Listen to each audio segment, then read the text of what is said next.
تعال احكي لك حكاية السجاير اللي الناس بتشربها كل يوم، ومحدش بيفكر هي جت منين ولا اتعملت ازاي. الموضوع مش بسيط زي ما الناس فاكرة. دي رحلة طويلة جدا، بتبدأ بزراعة بريئة وبتنتهي بحاجة ممكن تدمر حياتك.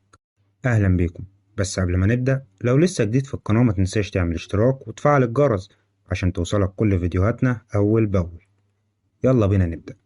كل حاجة بتبدأ في مزارع ضخمة في بلاد زي أمريكا. هناك بيزرعوا نبتة اسمها التبغ، ودي النبتة الأساسية اللي بيتعمل منها كل أنواع السجاير. الفلاحين بيزرعوا التبغ ويستنوا شهور لحد ما الورق يكبر ويستوي. لما بيجي وقت الحصاد بيجمعوا الأوراق ويبدأوا يجهزوها، بس هنا مفيش غسيل ولا تنظيف زي ما بنشوف في الفاكهة. لا، بياخدوها على غرفة كبيرة مخصصة عشان تتجفف. عملية التجفيف دي ممكن تاخد أيام أو أسابيع حسب نوع التبغ اللي بيستخدموه.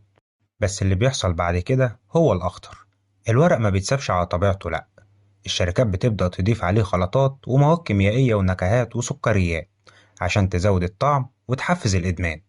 يعني السيجارة اللي بتدخل بقك دي مش تبغه بس، دي مزيج كبير من حاجات كتير قوي.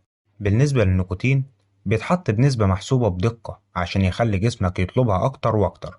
بعد كده يبدأ الجزء الصناعي. الآلات بتلف التبغ في ورق مخصوص وتقطعه بالحجم اللي كلنا عارفينه، وبعدين يحطه في فلتر اللي الناس كلها فاكرة إنه بيقلل الضرر. بس هو في الحقيقة مجرد قطعة بلاستيك، ما بيعملش فرق كبير. السجاير بعد ما بتتلف بتتحط في علب شيك وتتغلف بشكل جذاب وتتوزع على المحلات كأنها منتج عادي. بس في الحقيقة إنها واحدة من أكتر الحاجات اللي بتسبب الوفاة في العالم.